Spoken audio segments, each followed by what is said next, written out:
Olá, sejam bem-vindos ao programa Mais Saúde na TV. Hoje nós vamos receber o Dr. Luiz Gustavo, que é ortopedista. Vamos falar sobre a diferença entre luxação, torção e fratura. E você, sabe a diferença entre essas lesões? Você sabe a diferença entre entorse, luxação e fratura? Não. Então, a gente somos leigos nesse assunto, porque não estudamos, né? Mas a diferença a gente percebe, por exemplo, o entorse, você pisa, torce, né? Mais ou menos a gente tem essa ideia, né? Já o Dr. Luiz Gustavo vai falar sobre essa diferença para nós. Tudo bem, doutor? Oi, Sal, tudo bem? Como vai? Seja bem-vindo ao programa. Muito obrigado. Na verdade, doutor, é ortopedista, né? O ortopedista, ele trata somente do osso? Não, muito pelo contrário. Né? O ortopedista ele está habilitado a tratar das doenças do aparelho locomotor. Né? Isso inclui ossos, musculatura, tendões, ligamentos, né? De maneira geral, todo o aparelho músculo-esquelético pode ser tratado pelo ortopedista. E dentro da ortopedia tem várias especialidades também? Isso. Todo ortopedista é capaz de compreender a grande maioria das doenças do aparelho locomotor. Né? Porém, por que existem essas subdivisões? Isso é mais na hora dos tratamentos cirúrgicos. Né? Quando a gente se especializa em algum tipo de cirurgia, a gente se torna muito bom naquilo. E é quase impossível a gente saber operar. Fica muito bom em todos. Isso, exatamente. Então, quando a gente fala de uma subespecialidade, é quando o tratamento exige um cirurgião mais apurado naquela área. E qual que é a sua especialidade? Eu sou especialista em ombro e cotovelo, cirurgia de ombro e cotovelo. Ombro e cotovelo. Isso. Bastante cirurgias. Bastante. Como toda especialidade da medicina, a ortopedia também é preventiva? Sim, a ortopedia ela pode ajudar o paciente a evitar lesões, né? Isso normalmente é realizado junto com os demais profissionais da área da saúde, como o fisioterapeuta, o educador físico, o próprio nutricionista, mas a gente atua também na prevenção de doenças. Bacana também sempre quando, antes de fazer uma atividade física, né, e tá indo ao ortopedista. Sim, com certeza. A gente pode fazer uma avaliação, né, para detectar a presença de lesões prévias e poder, a partir daí, estabelecer um tipo de treinamento para a pessoa. Exatamente. Né? Para evitar as lesões. Né? Exatamente. Nós temos uma pergunta na rua sobre isso. Tem uma idade que é mais comum para procurar um ortopedista? Não existe uma idade específica para você precisar ir ao ortopedista. Né? Desde doenças que acometem crianças até idosos, o ortopedista pode atuar. Porém, é muito mais comum, através do desgaste das articulações com a idade, os pacientes acima dos 40 e 50 anos procurarem esse tipo de profissional, pois é onde ocorre a maioria das lesões por desgaste, a famosa artrose.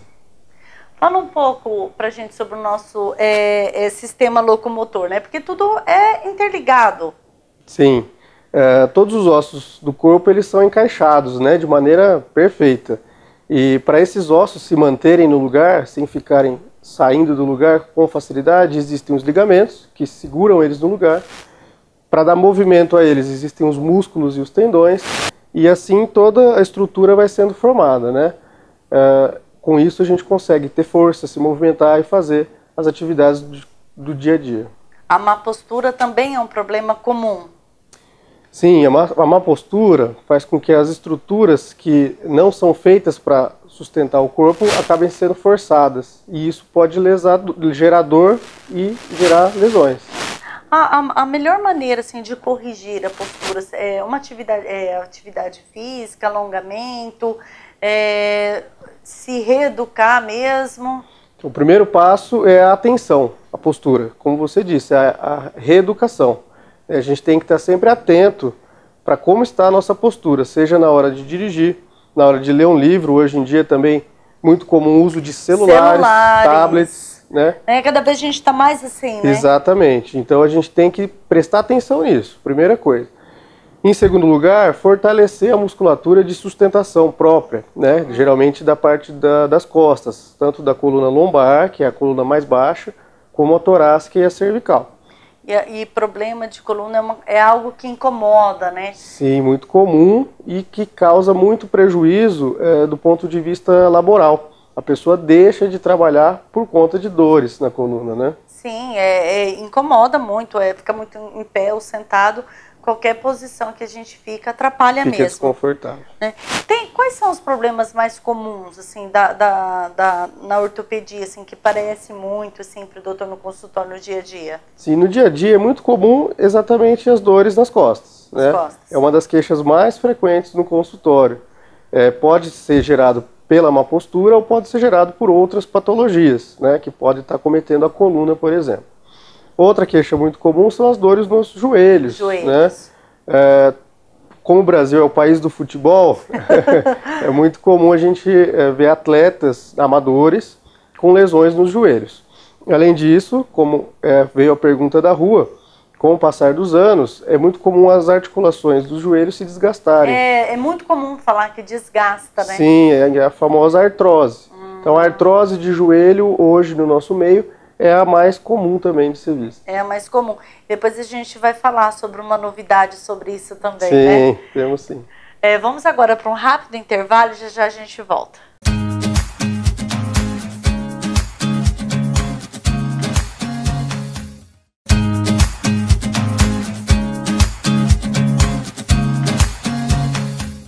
Voltamos com Mais Saúde na TV, hoje com o Dr. Luiz Gustavo, que é ortopedista. Doutor falou de uma das especialidades, doutor, que é de cotovelo. Sim. Né? Não é muito comum se falar de problema de cotovelo, aparece muito no consultório? Tem sim. Isso é uma das patologias mais comuns do cotovelo, é a chamada epicondilite lateral, que é comumente conhecida como cotovelo de tenista, né? De tenista. Cotovelo de tenista. Por que cotovelo de tenista? É muito comum os tenistas que praticam a atividade do tênis com a cordoalha um pouquinho mais frouxa, quando existe a raquetada na bola, a transmissão daquele impacto ela vai até o cotovelo. Que é um movimento repetitivo. Exatamente. E o movimento de backhand também, que é o voleio reverso aqui, feito com uma mão só, também pode causar essa lesão, né? Essa lesão nada mais é do que a inflamação do tendão, do tendão aqui no cotovelo, e causa bastante dor e dificuldade para movimentar as mãos. Afeta até... Exatamente, começa no cotovelo e vem até o punho. Então, geralmente o paciente sofre muito com essas dores. E é uma das lesões mais comuns que a gente trata no consultório. Olha só.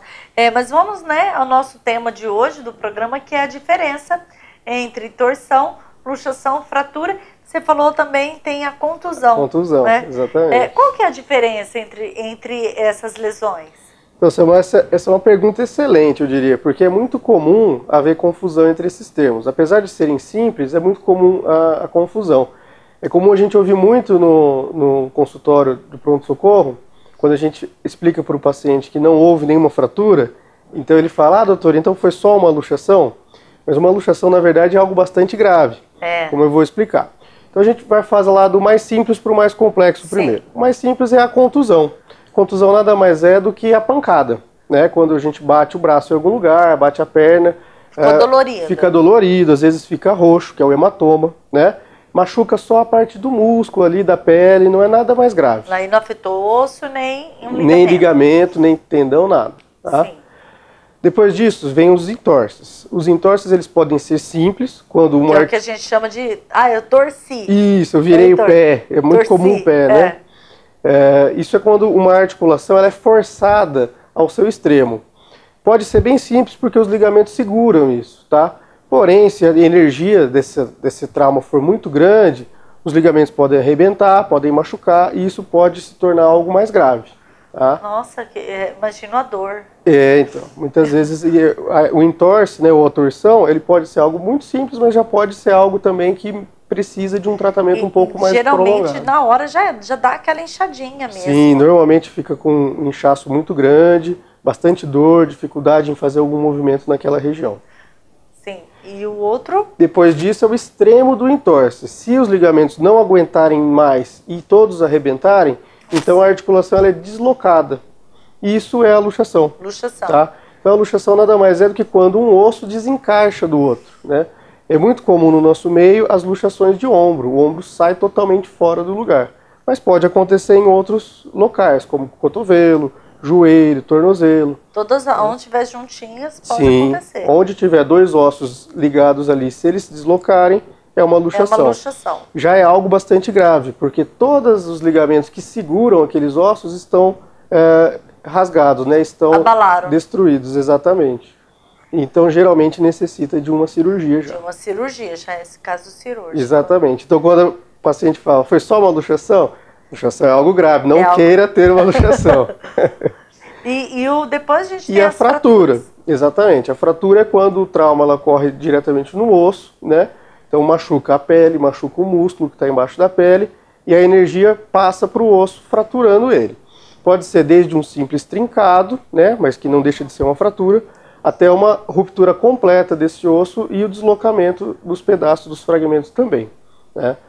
Quando é só um trinco no osso, uma fratura que não saiu do lugar, às vezes só tratar com gesso é suficiente. Mas porque ele calcifica novamente voltando. Isso, ele está no lugarzinho dele, quietinho, o próprio corpo vai calcificar isso novamente. Porém, quando existe um desvio muito grande dos fragmentos, então muitas vezes é necessário um reparo cirúrgico, uma cirurgia para realinhar esse osso e segurar ele até ele ser colado novamente. E pode acontecer também de ter uma fratura exposta. Sim, a fratura exposta é mais grave ainda. Mais grave ainda. Ela acontece quando o osso ele sai para fora da pele, né? Seja por um objeto cortante que atingiu a pele ou muitas vezes ele vai rasgando a pele de dentro para fora. Quando isso acontece, a sujeira que está no meio ambiente, né, as bactérias, os micro-organismos do meio ambiente vão para dentro do osso. E o perigo de infecção óssea é algo realmente muito, muito grande. Então tem que ter um cuidado muito grande. Exatamente. Casos de acidentes, né? Quando tem uma fratura exposta, né? Isso de acidente, a hora, né, que a vítima sofreu um acidente, está deitada, é muito importante isso o resgate, vamos dizer assim, né? Como que uma pessoa pode fazer quando vê alguém que se machucou, porque às vezes na vontade de ajudar, vai lá e já pega e levanta. E é algo que não pode acontecer de forma alguma. Não, de maneira alguma. A gente tem que evitar, né, levantar a vítima. O ideal é mantê-la na posição em que ela está até chegar o resgate, que vai imobilizá-la numa prancha, colocar colar cervical, para poder levar ao pronto-socorro mais próximo. A única exceção, é importante falar isso, é se esse acidente está numa região de muito risco. Vou te dar um exemplo, é um acidente onde o carro está pegando fogo, algo que... Aí algo que pode acontecer pior do que uma fratura. Então, nesses casos, você tem que imobilizar a vítima, não tem jeito, porque o risco de mantê-la naquele local é maior do que o risco de movimentar ela. O que a gente falou sobre luxação, torção, qual que é a parte que é mais comum acontecer?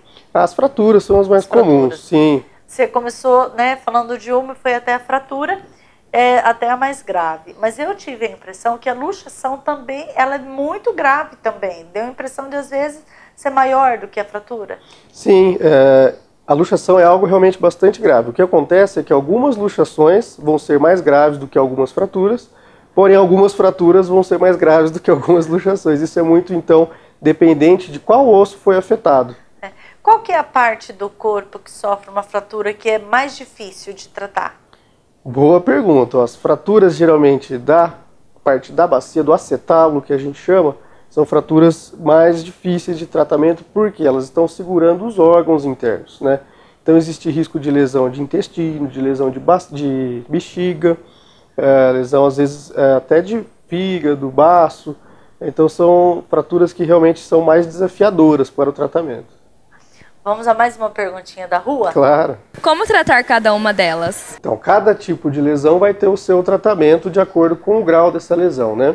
As contusões, de maneira geral, elas vão ser tratadas com gelo para diminuir o inchaço, repouso, né, para a gente não ficar movimentando aquele membro que está machucado, e alguns dias de anti-inflamatório resolvem geralmente, né? Os entorses também têm um tratamento parecido com as contusões, porém já é indicado o uso de um imobilizador para auxiliar o corpo a cicatrizar, caso tenha havido alguma lesão ligamentar. Já as luxações e fraturas, na maioria das vezes, precisam já de um auxílio médico para estar fazendo esse tratamento, né?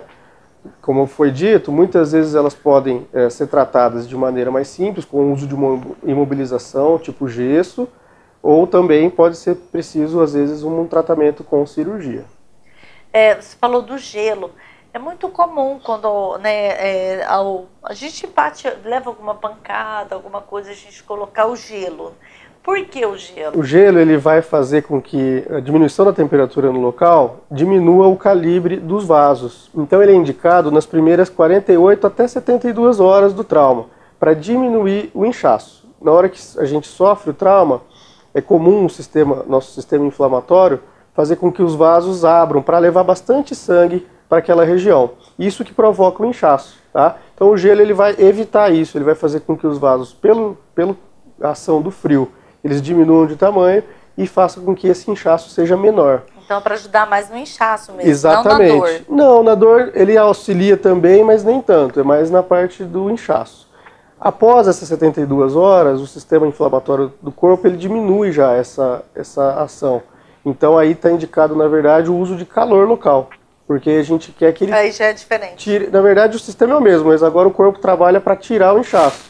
Então a gente quer que o vaso dilate para sair mais rápido esse sangue que ficou acumulado naquela região. Olha só, passou rapidinho esse nosso segundo bloco, hein? Muito bom. Vamos para um rápido intervalo, já já a gente volta.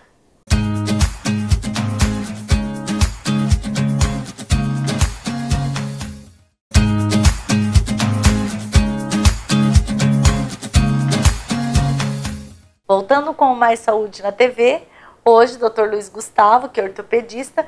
Dr. Luiz, eu tenho uma pergunta aqui que é quase um trava-língua sobre o nosso assunto. O que é condromalácia? Tudo bem. A condromalácia, também conhecida como condropatia, são as doenças que atingem a cartilagem óssea. Normalmente, isso acontece nos joelhos, tá? Então é muito comum a condromalácia ou a condropatia patelar, da patela, a nossa rótula do joelho, tá? E o que é isso? Normalmente por um desequilíbrio da musculatura do joelho, tá? Os ossinhos do joelho que encostam um no outro e são protegidos por essa cartilagem, eles começam a sofrer. Essa cartilagem ela começa a fazer fissuras que depois vão se tornando erosões. São os desgastes? São os desgastes específicos da cartilagem. Da cartilagem. Tá? Não envolve ainda a parte óssea. Tá? A cartilagem ela recobre o osso, é como um cobertor do osso. Se fosse um amortecedor, assim, para proteger o osso, a cartilagem? Na verdade, não. A cartilagem ela é um revestimento do osso que torna aquela estrutura óssea bastante lisa, como se ela fosse encerada, para que o movimento ocorra de maneira lisa, sem atrito entre os ossos. E o doutor estava falando que você tem um estudo sobre um tratamento para isso agora. Sim, hoje em dia está muito em moda, né? O pessoal está fazendo bastante tratamento com o uso do colágeno. Colágeno. Né? Que é o colágeno hidrolisado tipo 2, o famoso UC2, tá? Ainda não existe uma literatura médica que aprove 100% o uso dessa substância, mas tudo indica, todos os estudos que estão sendo realizados indicam que ela é uma protetora da cartilagem, tá? Então ela evita que ocorram essas fissuras na cartilagem. Então é indicado para quem já está começando com as dores, né, para poder fazer com que essa cartilagem aos poucos vá se regenerando. E como que é feito esse tratamento com essa cartilagem? É aplicação, é via oral? E a cartilagem em si ela é tomada, seja em comprimidos ou em pó solúvel, tá? Existe ainda um outro tratamento que é o ácido hialurônico, que esse também é injetado dentro da articulação. O ácido hialurônico ele vai substituir o líquido sinovial, que é o nosso óleo natural que a gente tem dentro das articulações. E ele vai aos poucos também, com a substância, a molécula que está no seu interior, vai regenerando essa cartilagem lesada. Então, o doutor aconselha a tomarmos colágeno sempre? Sempre não. Eu aconselho aqueles que já iniciaram com algumas dores, desde que foram descartadas outras patologias e foi diagnosticado realmente a lesão da cartilagem, aconselharia tomar sim. E tem cura? Sim, a cura não só medicamentosa, a cura vai se basear basicamente no fortalecimento desse joelho. Lembrar que o problema veio por uma disfunção muscular, né? Normalmente a musculatura ela fica desequilibrada, provocando pequenos atritos entre os ossos que vai levar à fissura. Então a cartilagem regenera com o uso da medicação, porém é o fortalecimento que evita que essa lesão retorne. E como que, né, quem está nos assistindo em casa, quais são os sintomas para ele identificar que ela está com esse problema? O sintoma mais comum é a dor, principalmente para descer escadas ou rampas. E é mais na frente, lateral? É uma dor mais ou menos no centro do joelho. Tá? É interessante dizer que a pessoa ela refere que sobe escadas e rampas sem grandes problemas, mas na descida o joelho vai incomodar. E imaginávamos seria o contrário, porque é na subida que força mais. Exatamente, mas na descida é que a gente joga todo o peso do corpo em um joelho só, né? Então é onde a gente mais sente. E quais são os grupos de risco? Então, a condromalácia ela atinge principalmente mulheres. Mulheres? Mulheres na época da pós-menopausa. Porque devido à disfunção hormonal, a mulher ela tende a perder mais massa muscular, o que leva a desequilíbrio da musculatura do joelho, levando à lesão da cartilagem. Estar acima do peso também é um fator de risco, porque quanto mais peso a gente dá para o nosso joelho carregar, mais ele tem que ser forçado. Que interessante isso, de afetar mais as mulheres. Nós mulheres sempre somos vítimas. Quero aproveitar que o doutor está aqui no nosso programa também, para a gente falar sobre instabilidade no ombro. É muito comum ouvirmos alguém falar assim, deslocou o ombro. O que isso se dá? Do que vem esse problema de deslocamento de ombro? Sim, o ombro ela é a articulação mais móvel do nosso corpo. A gente consegue rodar o nosso braço aí praticamente 360 graus para todo lado. Nunca tentei rodar o meu. Então isso faz com que os ligamentos que seguram o ombro no lugar, eles estão o tempo todo tendo que trabalhar, né? Na grande maioria das vezes, após um trauma de grande energia, por exemplo, um acidente de moto, uma queda do telhado, com o impacto sobre o ombro, esse ligamento ele não aguenta, então ele se rompe. Quando ele se rompe, a articulação do ombro ela sai do lugar, a luxação, que nós falamos, né?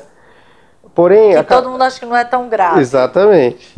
Porém, a capacidade desse ligamento se regenerar é baixa, tá? Justamente porque ele está o tempo todo tendo que trabalhar, já que o ombro ele exige isso. O tempo todo ele é usado. Então, é muito comum que depois dessa primeira luxação, que necessitou de uma energia muito grande, é comum que depois disso as próximas luxações sejam com menos energia. Então, às vezes a pessoa está dormindo e o ombro sai do lugar, às vezes ela vai nadar e do movimento da braçada o ombro sai do lugar. Então, quando chega nesse estágio, a gente necessita de um reparo cirúrgico também. Cirúrgico. E qualquer pessoa pode estar colocando o ombro de outro lugar? É possível ela mesma colocar o ombro no lugar? Sim, algumas pessoas, devido ao hábito disso acontecer várias vezes, elas aprendem a colocar o próprio ombro no lugar, tá?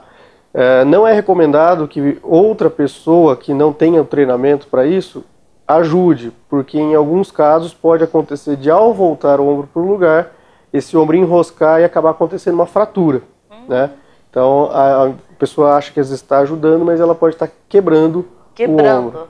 Pode acontecer. Aí fica pior ainda. Exatamente. E quem tem esse problema, doutor, o que poderia estar fazendo para diminuir essas dores, né? Até porque nem sempre é cirúrgico, né? Até chegar a cirurgia. O que pode estar fazendo para prevenir, para aliviar a dor? Sim, então antes da gente bater o martelo sobre a necessidade de um tratamento cirúrgico, a gente pode tentar evitar com que esse ombro saia do lugar, fazendo um fortalecimento desse ombro, para que a musculatura auxilie o ligamento que está lesado. Então a gente tem que fortalecer a musculatura do deltoide, peitoral e o grupo de músculos chamado manguito rotador. É importante também a gente estar trabalhando nesses músculos. E bacana então, né? Para quem tem o problema, tem uma saída antes de chegar à cirurgia. Só de trabalhar é preventivo também. Sim, preventivo. Qual o maior grupo de risco para a instabilidade no ombro? Então, no mundo, o maior grupo de risco para ter a instabilidade do ombro são os jogadores de futebol americano, porque é muito comum eles darem o tackle, né, que é aquele movimento de derrubar o adversário usando o ombro. Sim. Então, durante esse trauma, o ombro pode se deslocar. No Brasil, como o nosso país é o país do futebol, os atletas em risco são os que jogam bola, porém não acontece devido ao esporte, acontece devido às pancadas e quedas que ocorrem durante um jogo. Os atletas que praticam luta, artes marciais também estão em risco, principalmente hoje com o jiu-jitsu, né? As chaves que são dadas podem levar também a uma luxação de ombro. Vamos a mais uma perguntinha da rua. Qual é o tempo da recuperação? Então, depois que um ombro sai do lugar e o paciente procura o hospital para colocá-lo novamente, é recomendado que ele fique usando uma tipoia por aproximadamente 10 a 14 dias. Tá? A melhora dos sintomas é rápido. No segundo dia, o paciente já está praticamente sem dor. Porém, o uso do repouso da tipoia é recomendável para evitar que esse ombro saia do lugar com muita facilidade. Doutor, foi muito bacana o nosso papo. Eu espero que venha mais vezes aqui ao nosso programa. Com certeza, vamos ver sim. O Mais Saúde na TV dessa semana vai ficando por aqui. Um agradecimento especial a Pedrinho Cabeleireiro e equipe. Para você que quer acompanhar os nossos programas, acompanhe as nossas redes sociais ou assista nosso programa pelo site. Um beijo e até a próxima semana.